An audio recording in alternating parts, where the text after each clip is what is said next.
Hello guys, this is Null Mode. Tuturuan ko kayo kung paano mag-edit sa ating CapCut.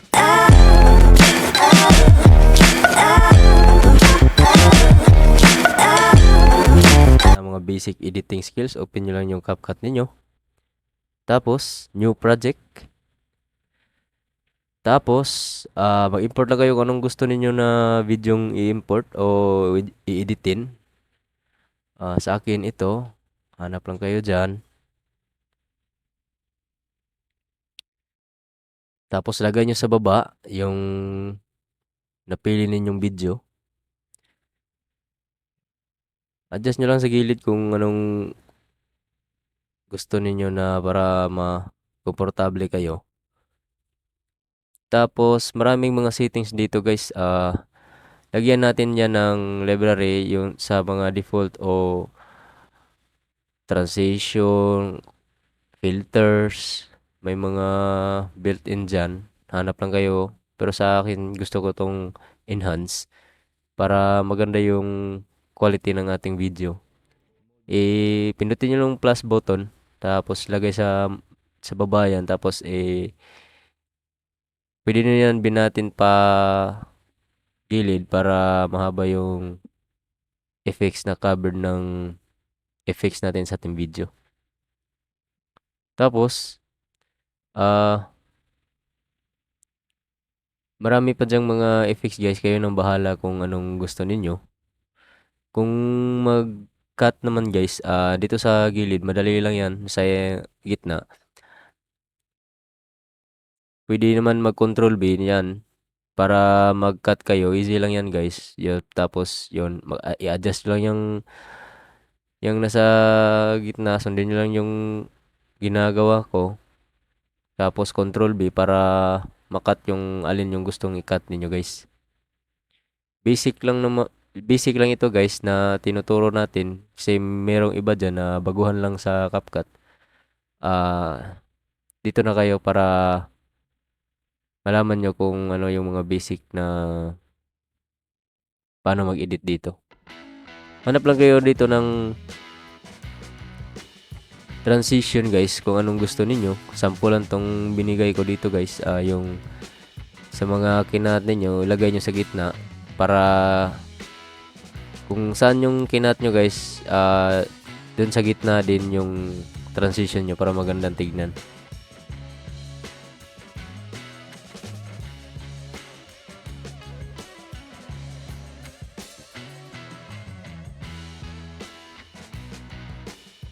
Tapos sa media guys, punta kayo ng kung gusto ninyong lagyan ng mga green screen o overlay.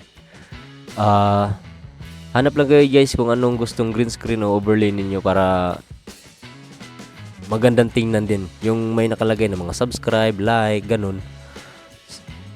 Hanap lang kayo dyan. May mga default na dyan sa gilid. Again, ito guys. Gusto ko ito guys. Lagay nyo lang sa itaas. Pindutin nyo yung plus button. Tapos nasa baba na lagay nyo sa itaas. Tapos adjust nyo lang. Tapos play. Yun. May green na background. Kailangan natin yan tanggalin guys. Para makita yung video natin na ini-edit. Chroma key lang yan guys. Doon sa gilid guys may cutout. Chroma key lang. Tapos pindutin nyo yung kulay. Para kung saan dito sa green pindutin nyo para mawala yung background na green. Tapos kuha lang kayo ng picture na gusto ninyo para ilagay natin sa bilog kung mayroon man yang ganitong style na gusto ninyo. Tapos adjust nyo lang guys. Tapos sa mask tayo para mabilog siya kasi naka-square yan. Tapos adjust lang natin para ma-fit sa overlay natin na green screen. Kayo nang bahala mag-adjust kung anong gusto niyo guys. Sa akin ito yung gusto kong size na fit siya. Tapos may isang problema pa natin guys, yung green screen hindi pa nawala. Adjust lang natin yan guys sa strength. Sa strength lang yan guys.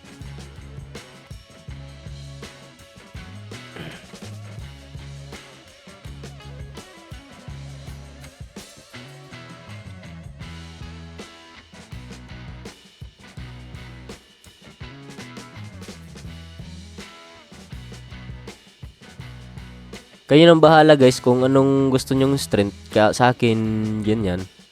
Yung gusto ko na size ng strength. Tapos, yun, nawala na yung green screen guys. Tapos, mas maganda lagyan natin ng animation. O, animation in and animation out para naman magandang tignan.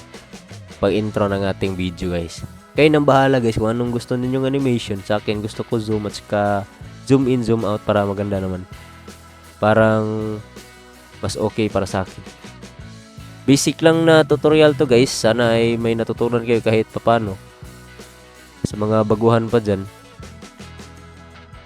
Ganito lang mag-edit ng mga basic na mga editing. Guys, yung paglagay ng overlay, paglagay ng sticker, transition, ganun. Mga basic lang guys. Yun, nawala na yung green screen guys. May lumabas na mga overlay sa akin. Tapos, pwede yan i-group guys. At i-control B, control C nyo lang pag mag-copy kayo. Control B pag mag-paste guys. Yan, naka-group na kasi yan guys. Yung aking dalawang, yung overlay at saka picture ko para di magkahiwalay. At tapos, kinapi ko na lang at papuntang sa huli, bandang huli para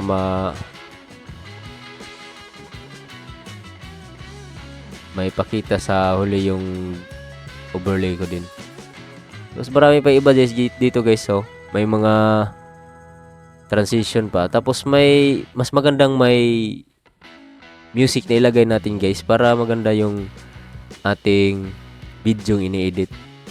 At pag may music din kayo guys, mas magandang hinaan yung konti yung mga music ninyo background para di masyadong malakas kasi mas maganda yung mas marinig yung boses ng ating video kaysa music ng ating background kasi para naman marinig yung main video natin. Lagay nyo lang sa baba guys kung anong import lang yung gusto ninyong mga music, tapos ilagay nyo sa baba, tapos pwede ma-adjust dyan sa gilid guys, bandang right side ko. Kung para naman di masyadong malakas yung music nya. Yan yung background music ko guys. Yung sa main video ko, pwede sa baba kung gusto kong iwalan yung mga music, yung music ko din sa bandang main video ko.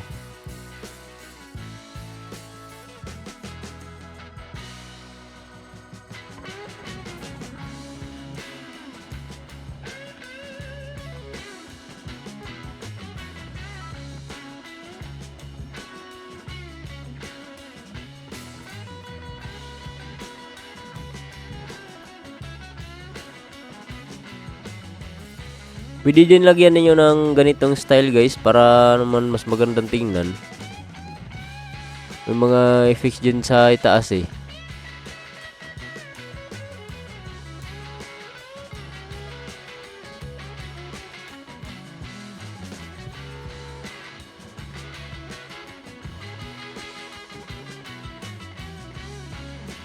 Ito lang guys, kayo nang bahalang pumili ng mga effects dyan.